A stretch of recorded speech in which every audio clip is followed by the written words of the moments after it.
ಸರ್ವಮಂಗಲಮಾಂಗಲ್ಯೆ ಶಿವೆ ಸರ್ವಾರ್ಥ ಸಾಧಿಕೆ ಶರಣ್ಯೆ ತ್ರ್ಯಂಬಕೆ ಗೌರಿ ನಾರಾಯಣಿ ನಮೋಸ್ತುತೆ. ನಮಸ್ಕಾರ ಎಲ್ಲರಿಗೂ. ದೇವರು ಎಲ್ಲರನ್ನೂ ಚೆನ್ನಾಗಿಟ್ಟಿರಲಿ ಅಂತ ಪ್ರಾರ್ಥಿಸ್ತೀನಿ.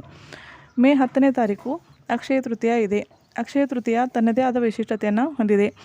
ಅಕ್ಷಯ ತೃತೀಯ ದಿವಸ ಪರಶುರಾಮರ ಜನ್ಮದಿನ ಅಂತ ಹೇಳ್ತಾರೆ. ಅದೇ ರೀತಿ ಅನ್ನಪೂರ್ಣೇಶ್ವರ ಅಮ್ಮನವರ ಕೂಡ ಜನ್ಮದಿನ ಅಕ್ಷಯ ತೃತೀಯ ಅಂತ ಹೇಳ್ತಾರೆ. ಅಕ್ಷಯ ತೃತೀಯ ದಿವಸ ಲಕ್ಷ್ಮೀನಾರಾಯಣರ ಪೂಜೆ ಮಾಡಿದರೆ ಅದರ ಫಲ ನಮಗೆ 100ರಷ್ಟು ಸಿಗುತ್ತದೆ. ಈ ದಿವಸ ನೀವು ಲಕ್ಷ್ಮೀ ಪ್ರಾಪ್ತಿಯ ಉಪಾಯವಾದ ಕವಡೆ ಸೇವೆಯನ್ನು ಮಾಡಿ. ಇದು ಅತಿ ಪ್ರಭಾವಿಯಾದ ಸೇವೆ. 7 ಹಳದಿ ಬಣ್ಣದ ಕವಡೆಯನ್ನು ಖರೀದಿಸಿ ಅಕ್ಷಯ ತೃತೀಯ ದಿವಸ ಬೆಳಿಗ್ಗೆ ಅಥವಾ ಮುಸ್ಸಂಜೆಯ ಹೊತ್ತಿನಲ್ಲಿ ಕವಡೆ ಸೇವೆಯನ್ನು ನೀವು ಮಾಡಬೇಕು. ಕವಡೆ ಸೇವೆ ಹೇಗೆ ಮಾಡಬೇಕು ಅಂತ ಹೇಳ್ತೀನಿ. ಸೇವೆಗೆ ಕೂಡುವ ಮೊದಲು ತುಪ್ಪದ ದೀಪವನ್ನು ಲಕ್ಷ್ಮೀದೇವಿಯ ಫೋಟೋ ಅಥವಾ ಮೂರ್ತಿಯ ಮುಂದೆ ಬೆಳಗಿಸಿಡಬೇಕು. ನಿಮ್ಮ ಬಲಗೈಯಲ್ಲಿ 7 ಕವಡೆಗಳನ್ನು ತೆಗೆದುಕೊಂಡು ಮುಷ್ಟಿಯನ್ನು ಮುಚ್ಚಿ ನಿಮ್ಮ ಬಾಯಿಯಿಂದ ಅಥವಾ ನಿಮಗೆ ಅನ್ಲಿಕ್ಕೆ ಬರಲಿಲ್ಲ ಅಂದರೆ ಮೊಬೈಲ್ನಲ್ಲಿ ಪ್ಲೇ ಮಾಡಿಟ್ಟರೂ ಪರವಾಗಿಲ್ಲ. ನಿಮಗೆ ಅನ್ಲಿಕ್ಕೆ ಬಂದರೆ ತುಂಬ ಒಳ್ಳೆಯದು. ಇಲ್ಲ ಅಂದರೆ ಭಕ್ತಿಪೂರ್ವಕವಾಗಿ ಯೂಟ್ಯೂಬ್ನಲ್ಲಿ ನೀವು ಪ್ಲೇ ಮಾಡಿಟ್ಟು ಆಲಿಸಬಹುದು.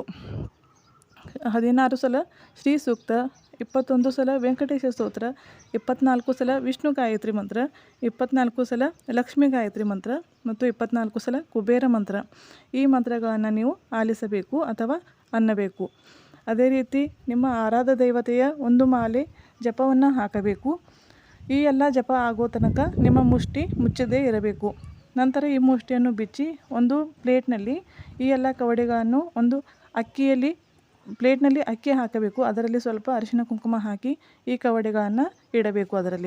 ಅದಕ್ಕೆ ಅರಿಶಿನ ಕುಂಕುಮ ಧೂಪ ದೀಪ ಬೆಳಗಿಸಿ ಅಕ್ಷಯ ತೃತೀಯ ದಿವಸ ಕವಡೆಯ ಸ್ಥಾಪನೆಯನ್ನು ದೇವರ ಮನೆಯಲ್ಲಿ ಇಡಬೇಕು. ಮರುದಿನ ನೀವು ಈ ಕವಡೆಗಳನ್ನು ನಿಮ್ಮ ಲಾಕರ್ನಲ್ಲಿ ಇಟ್ಟು ಪರವಾಗಿಲ್ಲ.